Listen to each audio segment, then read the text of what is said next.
시편 133편입니다.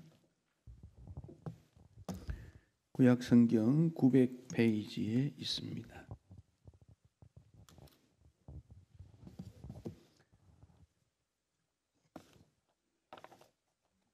시편 133편, 우리 함께 말씀을 받들어 읽겠습니다.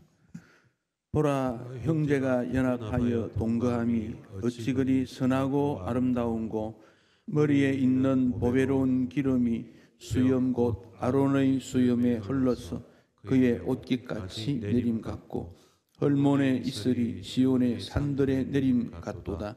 거기서 여호와께서 복을 명령하셨나니 곧 영생이로다. 아멘. 우리의 생활에 만족스럽게 여기는 분은 아무도 없습니다. 나의 생활에 무언가는 부족하다, 고쳐야 되겠다, 그런 생각을 하고 있습니다. 그러나 실제적으로 잘 고쳐지지 않습니다. 그래서 사회 전반에 개혁이라는 용어를 많이 사용합니다. 사법개혁, 언론개혁, 정치개혁, 대학개혁, 여러 분야에서 개혁을 요구합니다. 역사적으로 볼 때에도 교회는 이런 개혁적 신앙 속에서 살아왔고, 어떻게 하나님 말씀으로 돌아갈 수 있을까, 이런 점들을 고민하고 있습니다. 이 개혁이라는 말은 개자는 한문의 의미를 보면 자기 자신을 가볍게 두드려서 고친다. 한문의 개자에 몸 신자에 칠복자, 몸 기자에 칠복자, 자기 몸을 툭툭 두드려 고친다. 혁자는 가죽을 고친다. 가죽 피를 고친다. 새롭게 한다. 고대 사회에서는 가죽으로 옷을 만들어 입었지요. 그래서 옷이 그 사람의 계급이나 신분을 나타냈는데, 그래서 가죽 옷을 바꾸면 신분도 바뀌고 계급도 달라진다고 생각했습니다. 여기에서부터 출발이 되어서 낡은 제도, 새로운 시대에 맞추는 것을 개혁이다, 그렇게 말합니다. 녹슨 그릇은 뜨거운 용광로에 넣어서 녹여서 새로운 것으로 만들 수 있습니다. 그 인생은, 타락한 인생은 어떻게 합니까? 성령 하나님의 은혜로 변화되어 충성된 일꾼으로 쓰임받는 것이지요. 나에게 믿음이 있는가 생각해보고 회개해서 믿음의 일꾼이 되어야 되고, 사울이 변해서 바울 된 것처럼, 시몬이 변해서 베드로가 된 것처럼 우리도 변화하기를 꿈꾸어야 합니다. 그럼 어떤 방향으로, 무엇으로 변화되는가, 개혁되는가? 거기에 핵심 내용이 하나님 중심, 성경 중심, 교회 중심의 생활, 그렇게 말합니다. 하나님 중심이라는 것은 내가 중심이 아니다는 거지요. 하나님이 중심이다. 성경 중심이라는 것은 내 생각이나 세상의 어떤 주장이 중심이 아니라 하나님 말씀을 중심하는 거다. 교회 중심이라는 것은 우리의 모든 삶의 핵심이 교회를 향하여 교회적 축복과 교회적 은혜와 교회적 하나님의 역사하심을 꿈꾸는 것, 이게 교회 중심이다, 그렇게 말합니다. 오늘의 세상은 개인 중심, 세계 중심, 어떤 독특한 사람의 생각, 이렇게 자꾸 분산되어 갑니다. 신학계에 있어서도 교회 밖에도 구원이 있다, 이런 주장이 있습니다. 사회적 원인으로 어떤 사회적 환경 때문에 그렇다고 말합니다. 올바른 교회관을 가지지 못하고 교회를 거부하고 교회를 떠나는 이런 일도 일어나고 있습니다. 그러나 하나님께서 교회를 세우신 목적이 무엇인가를 다시 한번 생각하고, 교회가 하나님이 주시는 복의 통로임을 확인하게 될 때 다시 한번 교회 중심적 생활로 돌아가야 하겠습니다. 그래서 교회 생활이라는 것은 내가 중심이 아닙니다. 하나님이 중심이고 이웃이 중심이고 다른 성도가 중심이다 하는 것이지요. 요셉이 형들로부터 죽음에 이르는 고비를 지나고 애굽에 가서 종살이 했습니다. 요셉 마음에 형이 밉지 않겠습니까? 그러나 요셉은 자기의 어떤 감정보다 더 중요한 것은 왜 하나님께서 나를 이 큰 나라 애굽으로 보냈을까? 그 점을 먼저 생각합니다. 그게 지혜지요. 요셉이 총리라고 하는 직분으로 한풀이 했다면 요셉의 아버지 야곱의 가문은 부서지고 아브라함, 이삭, 야곱으로 이어지는 하나님의 나라가 중단되고 또 다른 사람 가문을 하나님께서 세웠을지도 모릅니다. 그러나 요셉이 훌륭한 것은 용서의 사람이었다. 요셉이 총리다, 고난이 많다. 성경은 그 점을 지적한 것이 아니라 그 요셉은 용서의 사람이었다는 겁니다. 형들을 만났을 때 이미 용서하기로 작정하고 만난 거지요. 그렇지 않다면 형들에게 그런 넓은 마음으로 만날 수가 없습니다.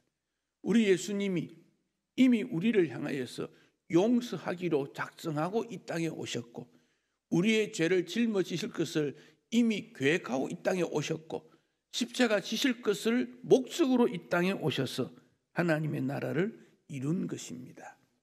그래서 바울은 에베소 4장 32절에 이렇게 고면합니다. 서로 친절하게 하며 불쌍히 여기며 서로 용서하기를 하나님이 그리스도 안에서 너희를 용서하심과 같이 하라. 우리 에베소 4장 32절 이 말씀 우리 같이 한번 읽을까요? 서로 친절하게 하며 불쌍히 여기며 서로 용서하기를 하나님이 그리스도 안에서 너희를 용서하심과 같이 하라. 아멘. 그러니까 하나님의 뜻이 용서라는 데 담겨져 있습니다. 우리는 용서받고 용서하고 용서를 베푸는 하나님의 가족입니다. 용서는 우리 마음에 평화를 주고 평강을 줍니다. 용서가 개혁의 출발이요 변화의 출발입니다. 이런 관점에서 볼 때 얼마나 교회 중심이라는 생활이 중요한가. 세상은 비교하고 경쟁하는 곳이지만 하나님의 나라 교회는 그런 곳이 아닙니다. 격려하고 용서하는 공동체. 그래서 주님이 기뻐하시는 충성된 일꾼이 되어야 합니다. 예수님의 삶이 용서의 삶인데 그 용서의 삶이 교회를 중심해서 나타나게 됩니다. 시편에는 성전에 올라가는 노래하는 제목이 붙어 있는 곳이 15편이 있습니다. 120편, 시편 120편부터 134편까지 15편이 제목에 보면 성전에 올라가는 노래 그렇게 제목이 붙어 있습니다. 올라간다 이 말은 구약적 표현으로는 제사한다. 성전에 올라가 제사할 때 가지는 마음, 하나님께 영광 올려드리는 마음으로 우리는 이렇게 나아간다. 그런 뜻입니다. 예루살렘 성전을 향하여 멀리 흩어져 있던 이스라엘 백성들이 절기가 되면 예루살렘으로 올라갑니다. 그럴 때 불렀던 노래라고 해서 순례자의 노래라는 말도 사용하고 있습니다. 시편 120편에서 134편, 이 15편은 성전에 올라가는 자가 받는 하나님의 복, 성전에 올라간 자가 이 땅에 어떻게 살아야 되는가 하는 점들을 자세히 설명하고 있습니다. 133편을 통해서 교회 생활이 우리에게 어떤 축복이 되는가, 어떤 하나님의 은혜가 되는가 그런 점들을 살펴보겠습니다. 1절에 보면 보라 그랬지요. 감탄문입니다. 이 말은 이 다음에 나오는 것이 중요하다는 것을 알려줍니다. 보라, 보라, 뭘 봅니까? 뭘 중요하게 여깁니까? 형제가 연합하여 동거하는 것 그랬습니다. 이 동거라는 말이 우리는 부정적 단어로 사용이 됩니다. 그러나 이 동거는 함께 산다, 형제가 연합하여 함께 산다, 이 말은 성전에서 제사하고 봉사하며 교제하는 생활 전반을 동거라고 표현을 했습니다.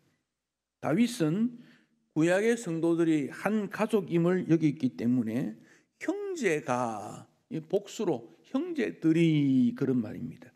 형제들이 함께 하나님 앞에 예배하고 함께 식사하고 함께 교제하는 것이 얼마나 좋은지 모르겠다. 신학적 표현으로 예수 그리스도 안에서 구원받은 성도들을 말씀하고 있습니다. 모세부터 다윗까지는 성막이라 그랬고, 솔로몬 이후 세워진 것을 성전 그랬고, 신약 시대에 와서는 교회 그렇게 말합니다. 이 성막 혹은 성전의 중요한 것은 법궤가 있습니다. 법궤는 여호와 하나님이 자기 백성과 함께 하신다는 상징을 보여줍니다. 하나님 임재의 상징입니다. 그래서 법궤가 둔 곳이 거룩하기 때문에 성소, 거룩한 장소, 성막, 거룩한 장막터 그렇게 불렀습니다. 그곳에 하나님의 약속의 말씀, 십계명, 언약의 말씀이 있으니까 그것을 증거막 그렇게도 부릅니다. 출애굽기 40장 34절에서는 그 다른 명칭으로 회막 그렇게 합니다. 회막, 만남의 장소, 미팅룸입니다. 만나는 장소. 그래서 만남의 장막이라는 것은 하나님과 우리가 만나는 곳, 동시에 하나님의 백성이 서로 만나는 곳, 이것이 회막이라는 의미입니다. 구약시대 제물을 가지고 가고 제사장의 중보 기도가 있고 그래서 하나님 앞에 나아가게 되었는데, 신약에 와서는 예수님께서 친히 속죄 제물이 되시고 그 예수님이 대제사장이시고 예수님의 피로 성소로 들어가셔서 예수 그리스도 안에서는 누구든지 언제든지 하나님 앞에 나아가게 됩니다. 그래서 교회는 하나님 앞에 예배하고 하나님과의 영적 교제, 성도 간의 교제, 이것이 교회입니다. 예수를 믿고 성령으로 세례받은 자를 갈라디아서 3장 28절에서는 하나다 그랬습니다. 하나. 너희는 유대인이나 헬라인이나 종이나 자유인이나 남자나 여자나 다 그리스도 예수 안에서 하나다, 한 몸이다, 둘이 아니다, 하나다 그랬습니다. 하나라는 말은 머리 대신 예수님과 그 예수님이 우리에게 주시는 여러 가지들이 손도 있고 발도 있고 몸도 다 다르지만 통일되어 있다는 것을 의미하고 있습니다. 유대인들은, 다른 나라 사람들은 이방인으로 하나님의 심판, 그래서 이방인들과의 교제를 통해 저주받는다고 생각했습니다. 그러나 그리스도 안에서는 차별이 없다. 종, 자유인, 신분의 차이도 없다. 유대인, 헬라인, 민족의 차별도 없다. 남자와 여자도 하나이다. 예수 그리스도 안에서 한 가족, 한 몸을 말씀하고 있습니다.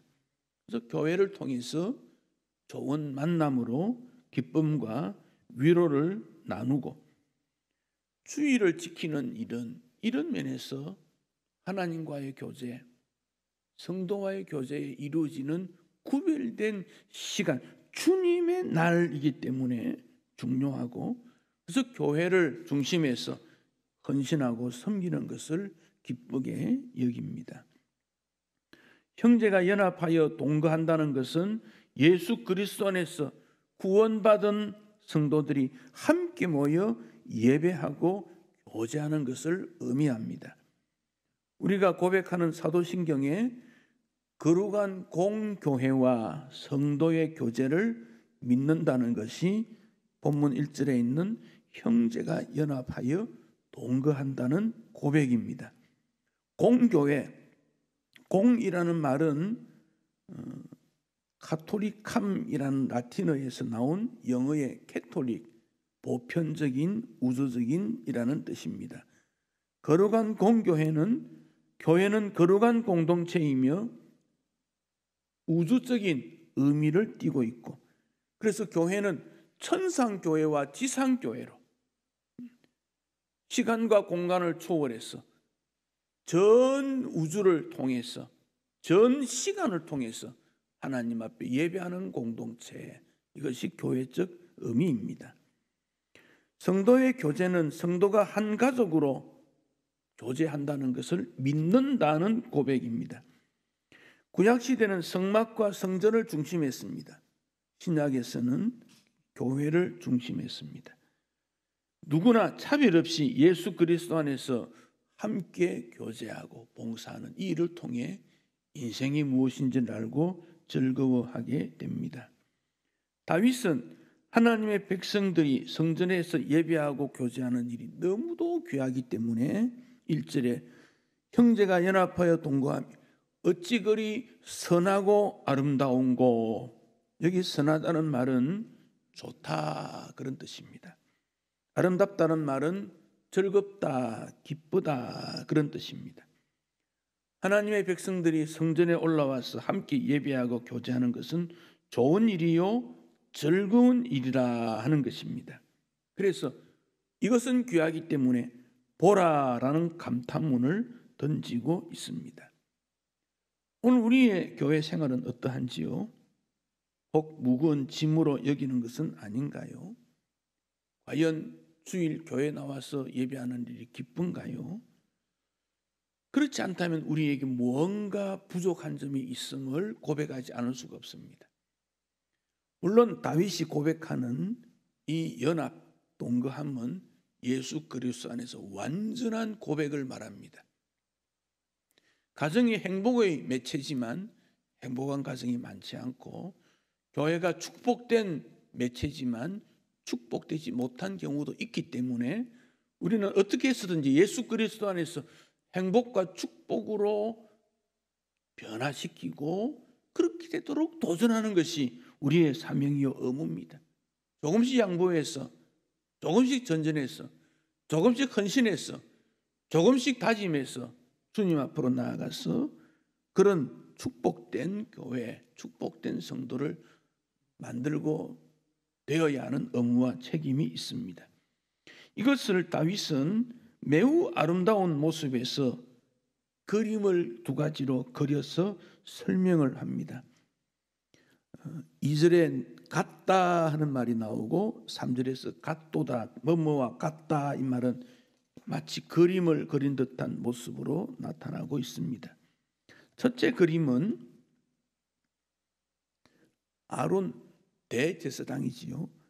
아론에게 기름을 부었는데 이 기름이 아론의 머리에서부터 수염으로 흘러서 옷깃에 내리는 것 같다. 아론과 그 아들들에게 기름을 부어서 거룩하게 하는 제사장 직분을 세웠지요. 기름을 붓는 것은 거룩하게 구별해서 하나님의 목적을 이루기 위한 방편입니다.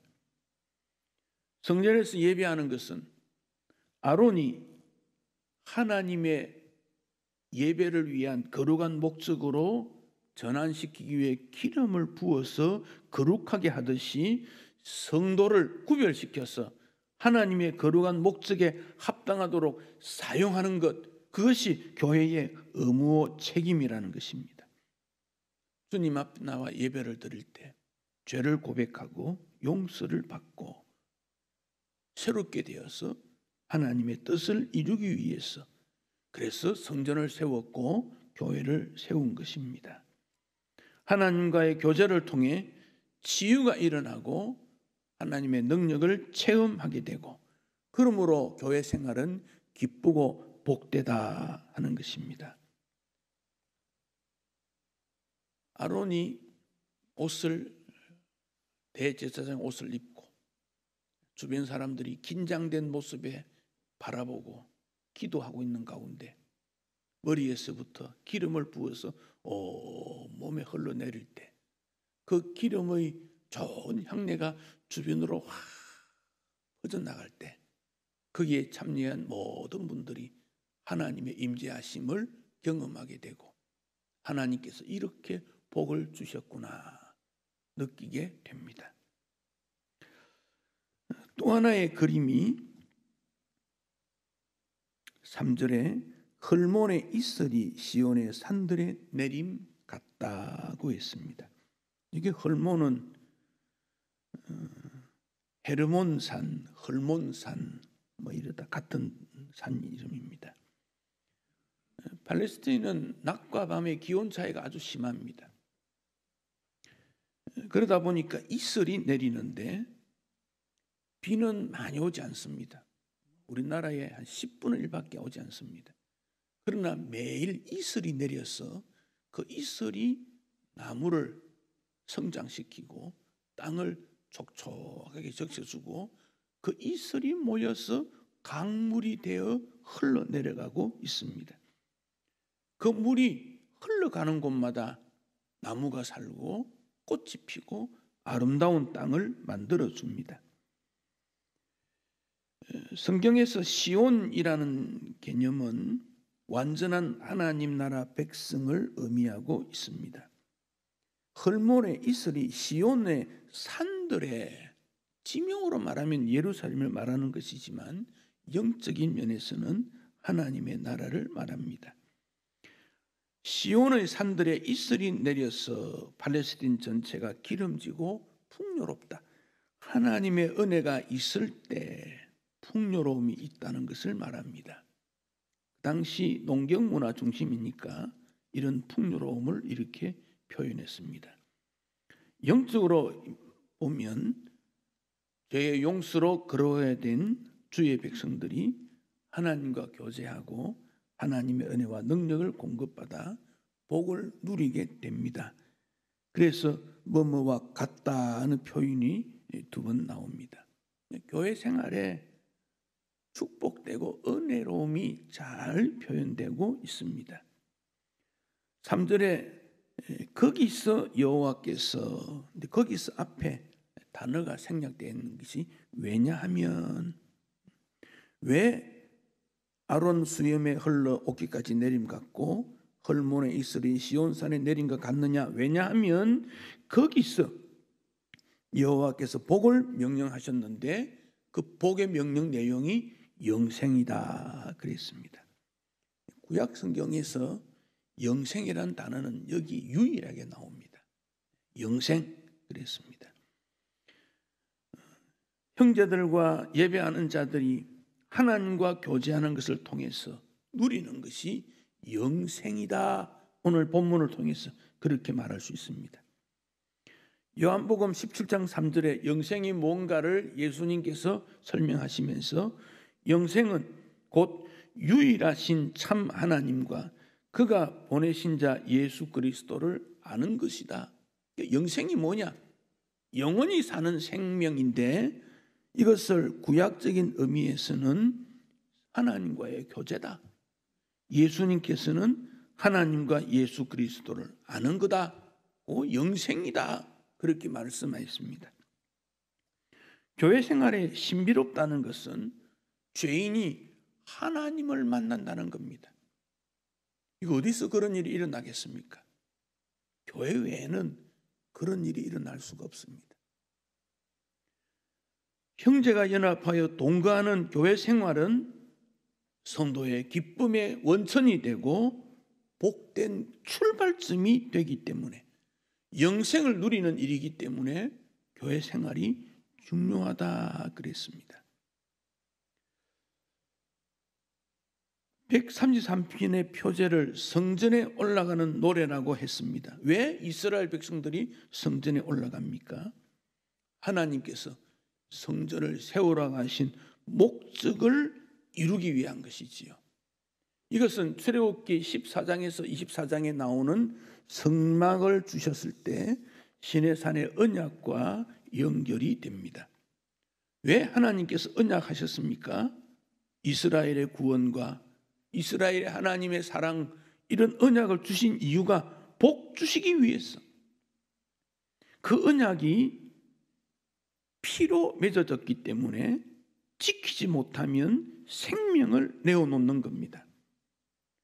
불행하게도 이스라엘은 하나님의 피로 맺은 언약을 지키지 못했습니다. 이 언약이라는 말이 구약 성경에 한 300번 정도 나타납니다.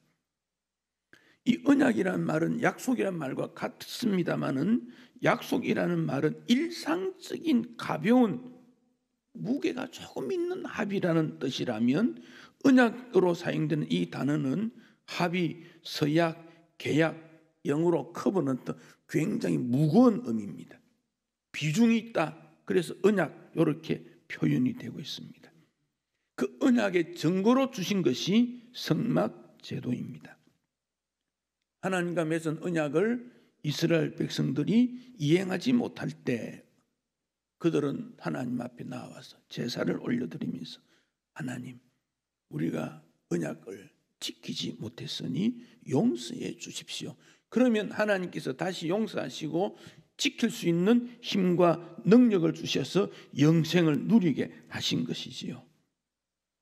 그 은혜를 받은 우리는 세상에서 하나님의 나라를 위해서 이 땅에 하나님의 나라를 건설하는 일을 하게 된 것입니다. 온갖 불법과 잘못된 관행이 많은 세상에서 성도로 사는 것이 매우 어려울 수 있습니다.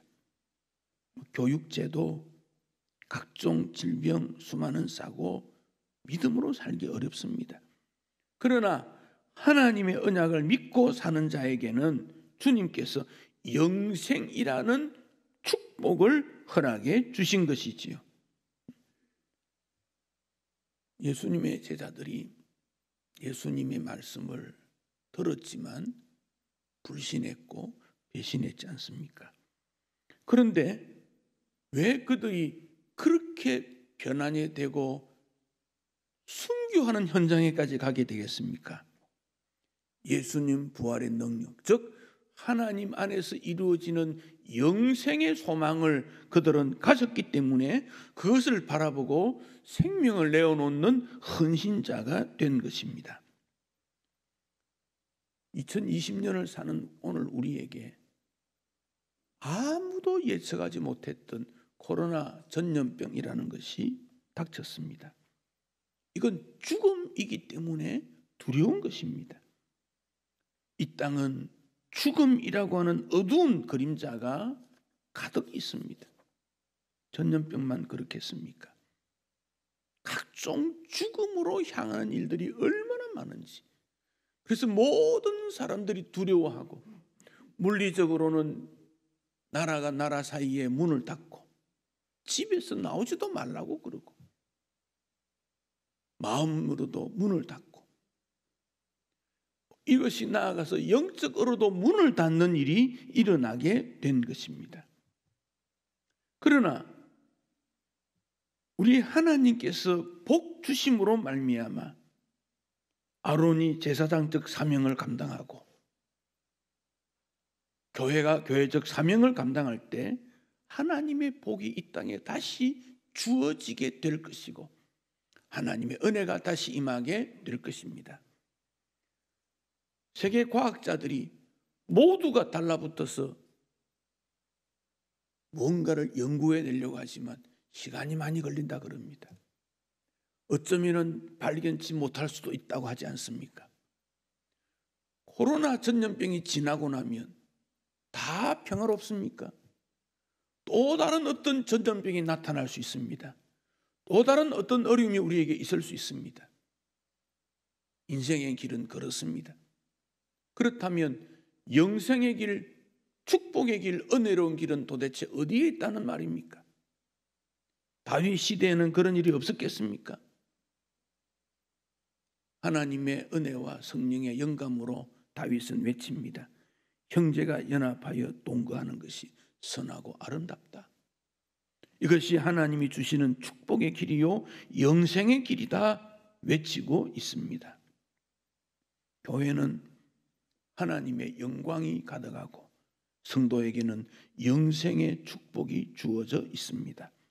바로 이 모습이 새 사람이고 새 생활이고 새로운 교회입니다. 사랑하는 성도 여러분, 왜 우리의 신앙생활이 하나님 중심이요 성경 중심이요 교회 중심이라고 말하겠습니까? 교회당 중심과 교회 중심은 다릅니다마는 교회를 중심하라는 것은 영생을 목적으로 하고 그 목적을 위해 형제의 연합과 동거됨의 은총이 있고 성령 하나님의 역사하심이 있고 하나님의 은혜 가운데 머물 때 이런 축복을 누리게 된다는 것을 우리에게 교훈하고 있습니다. 영생의 복을 안에 주셔서 우리는 거룩하게 되어가고 지유의 은총이 일어나고 나아가서 평강과 화평을 누리게 됩니다. 믿음 생활 없이 화평과 평안을 누릴 수 없고 하나님 중심치 아니하고 인생의 목적을 찾을 수 없고 말씀 중심치 아니하고 내 가치관이 올바르게 되지 못합니다. 교회를 중심하지 않고 믿음 생활을 이어갈 수가 없습니다. 우리의 신앙이 교회 중심이어야 함을 다시 한번 확인하고 예수님께서 피로 흘려 세운 교회의 중요성을 인식해야 하고 내 삶이 교회 중심이어야 한다는 것을 강조하는 이유는 이 교회를 통해서 하나님의 축복과 은혜가 흘러 넘치기 때문에 그렇습니다. 우리의 신앙이 어떤가 점검해보고 더 하나님 앞에 영광과 축복된 모습으로 서서 하나님 앞에 기쁨이 되시기를 축복합니다.